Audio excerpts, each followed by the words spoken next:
Question de Miles Morales, ou Miles Morales. Tout d'abord, j'aimerais savoir si tu pensais faire une vidéo sur toute ta collection de DVD pour nous rappeler le bon vieux temps où tu présentais les achats DVD. Autre question, regrettes-tu le Cinéalex? C'est vrai qu'avant, j'aimais beaucoup vous partager un peu mes achats de DVD et Blu-ray. D'autant plus que j'ai acheté vraiment des très bons films dans des coffrets magnifiques. Mais après, voilà, c'est toujours la même chose. C'est vraiment le fait de passer devant la caméra qui me gêne de plus en plus. J'aime vraiment de moins en moins ça, de passer devant la caméra. C'est pour ça, par exemple, que quand j'ai fait DBZ versus DVD, où on me voyait en train de jouer avec des DVD de films d'action, c'était juste parce que j'avais pas envie de nouveau de passer devant la caméra et de dire alors aujourd'hui je vais vous présenter tel ou tel film. Regrettes-tu le Cinéalex? Je ne regrette pas le Cinéalex. Parler de films en vidéo ne m'intéresse plus vraiment. J'ai un blog sur WordPress. Généralement vous trouverez facilement l'adresse parce que c'est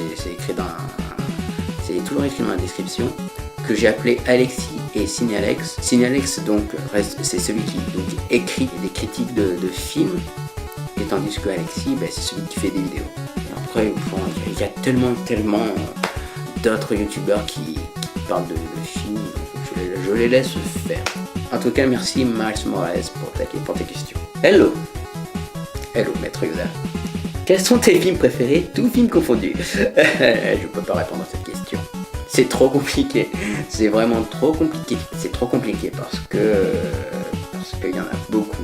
Cela dit, je peux te citer quelques films qui font partie de mes films de chevet. Alors il y a, j'ai envie de dire, la trilogie du dollar avec pour une poignée de dollars et pour quelques dollars de plus, c'est Le Bon, la Beauté, le Truand.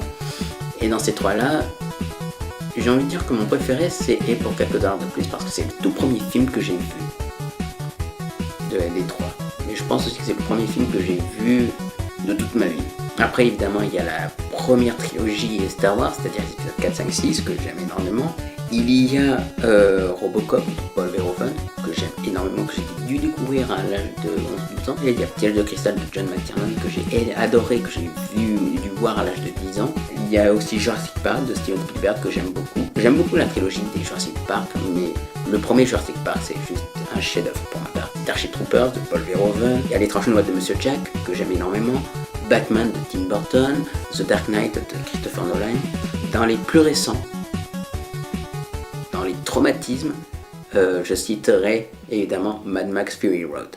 Quels sont les films que tu attends le plus en 2016? En 2016 donc, alors il est sorti en 2016 Rogue One.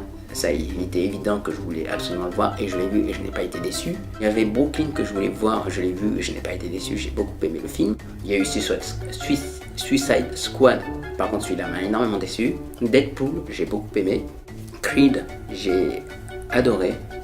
Ah oui, il y avait aussi Batman vs Superman, mais lui, je suis un peu mitigé sur le film, donc je peux pas dire s'il m'a déçu ou si j'ai aimé. Et petit bonus, si tu devais choisir entre être réalisateur, producteur ou acteur, tu choisirais quoi et pourquoi? Je préférerais toujours être derrière la caméra, donc je serais réalisateur, mais je ne serais pas que réalisateur. En fait, je préférerais presque même être plus scénariste que réalisateur. Pourquoi? Parce que j'adore raconter l'histoire et tout commence par un bout de papier et un stylo.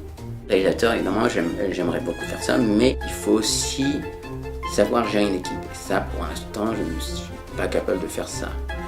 Et il faut avoir de l'autorité. Je n'ai pas spécialement d'autorité pour pouvoir dire à une équipe de faire ça, telle ou telle chose. En tout cas, merci beaucoup, Maître Yoda, et que la force soit avec toi, à jamais. Question de Ciné chez Soi. Tu nous parles plus de tes derniers achats DVD, quelles sont tes dernières acquisitions? Je sais pas. Il y en a beaucoup. Un peu moins qu'avant, mais il y en a quand même. J'en parle plus parce que je suis un grand timide, c'est pour ça que je ne parle plus de films. Je ne parle plus de mes achats DVD. Je suis un grand timide. C'est un peu compliqué d'en parler, de faire une grosse vidéo de ma collection de DVD. Un film acheté mais que tu as regretté. aucun achat regretté. Même si c'est un film de merde, je ne le regrette pas et je ne vais pas m'amuser à le revendre. Un film que tu attends qui sorte avec une grande impatience. Vu que c'était en 2016, c'était Star Wars Rogue One. Et cette année, en 2017, je sais pas trop. Je sais pas trop. je suis désolé, je passe rapidement sur tes questions, même si elles sont super bien, mais voilà. Alors, parle-nous de tes études. Si je devais parler de mes études, alors je dirais que je suis sorti d'un bac littéraire, sans mention, sans rien. J'ai fait une année de BTS en audiovisuel et communication. Ensuite, j'ai intégré une école, j'ai intégré la faculté pour faire une licence en ingé média. En fait, l'ingé média, ça ressemblait tout ce qui concerne l'informatique, les réseaux sociaux, mais je me suis pas du tout plu et j'ai laissé tomber. Ensuite, après ça, j'ai voulu tenter de rentrer dans la marine nationale. La grosse blague, quoi. Donc j'ai pas été pris, heureusement, parce que je pense que j'aurais fait plus clown que je sais pas, que fusiblier marin. Et puis après j'ai fait 2 années de lettres modernes que j'ai laissé tomber au final parce qu'avoir le cul vissé sur une chaise toute la journée, ça ne m'intéressait pas. Puis après j'ai enchaîné avec 2 années de journalisme. Donc j'ai attaqué directement en 3e année. Puis j'ai enchaîné avec une 4e année. De là, je suis ressorti donc avec une licence et donc un master 1 de journalisme. Pendant 2 ans, j'ai un peu galéré, je savais pas trop quoi faire. Et là, au final, je vais reprendre des études de cinéma sur Paris, au Conservatoire libre du cinéma français, ou CLCF comme vous préférez. Le pire film que tu as pu voir et surtout pourquoi? Les pires films que j'ai pu voir de toute ma vie. Alors, il y a La Vengeance, le film de Marseille, qui m'a vraiment fait mal à la tête. J'en suis ressorti avec un mal de tête pas possible. Le Crépuscule de la Liberté, qui est un dessin animé horrible, mal animé. Enfin, c'était dégueulasse, c'était moche. Il y a eu Gothica de Mathieu Kassovitz, que j'ai pas du tout aimé.